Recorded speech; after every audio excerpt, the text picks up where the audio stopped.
Hi, and welcome to Coach Jude at Rangitoto. This is a special Saturday episode that is focusing on my 30-day Fibre challenge.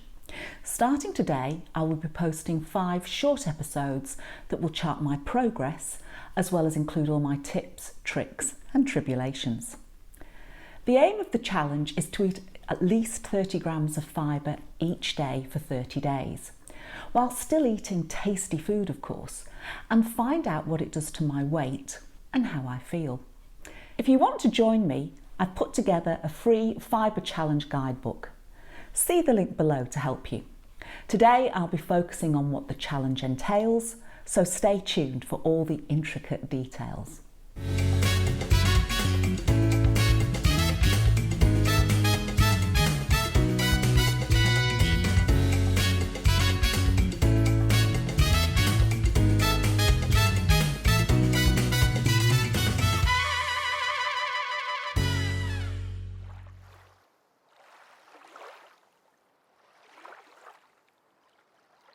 In line with NHS guidelines, the aim of the challenge is to eat 30 grams of fibre every day for 30 days, without any real concern for my energy intake.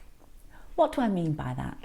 Well, essentially I'm going to eat the way I normally do, 2 to 3 meals a day plus maybe a small snack, but just change my focus so that I'm eating higher fibre foods.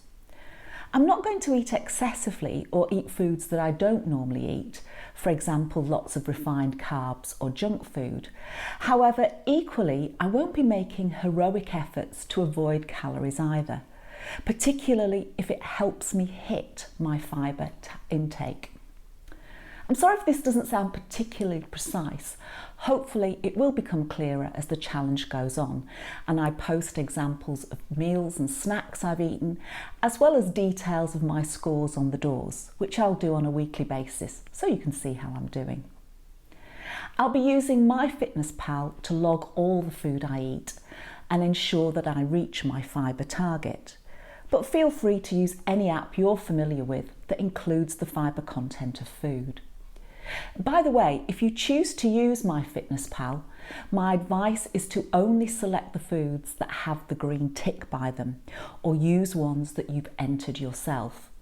While MyFitnessPal is a great free resource, it has lots of incomplete and inaccurate foods in it, which can prove frustrating.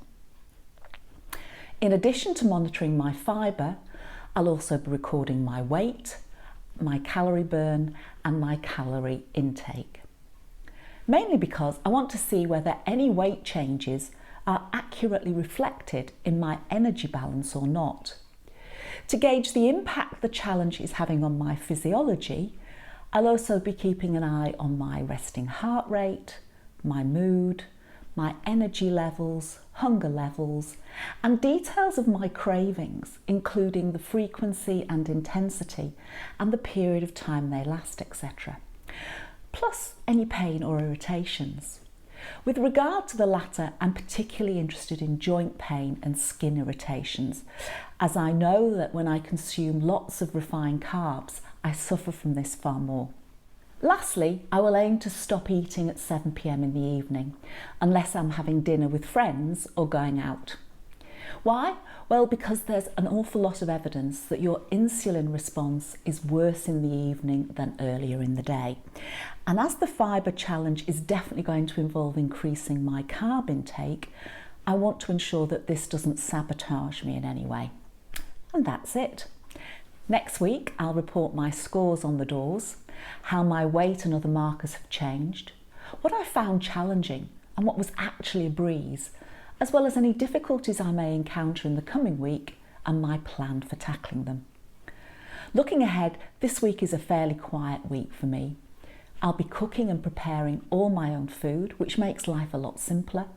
To make sure I hit my target, I'll plan all my meals in advance and adjust them if need be. Obeying, of course, Coach Jude's first rule of meal planning: don't include anything on the plan unless you know or think it's going to be delicious. To finish up this episode, I thought I'd mention a couple of high fibre heroes I've already discovered, including a couple of my favourite breakfasts. These and more are all detailed in the guide I mentioned earlier.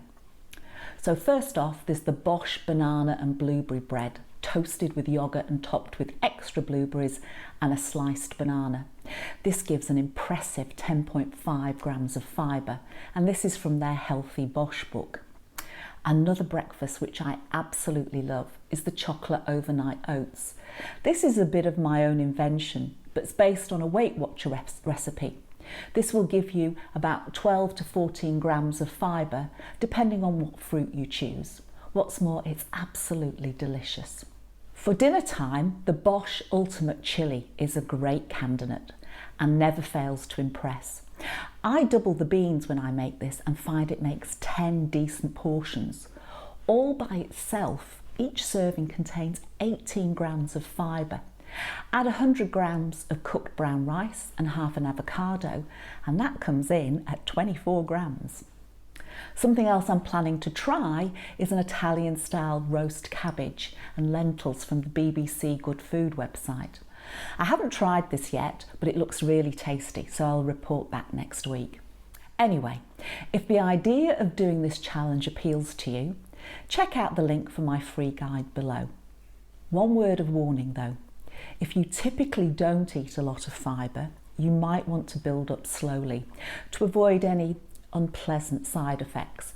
And if you have any issues with your guts like IBS, please consult your primary physician or seek advice from a registered dietitian on how best to proceed. I hope you consider giving the challenge a try, and I'll be back in a week with my first update on my progress.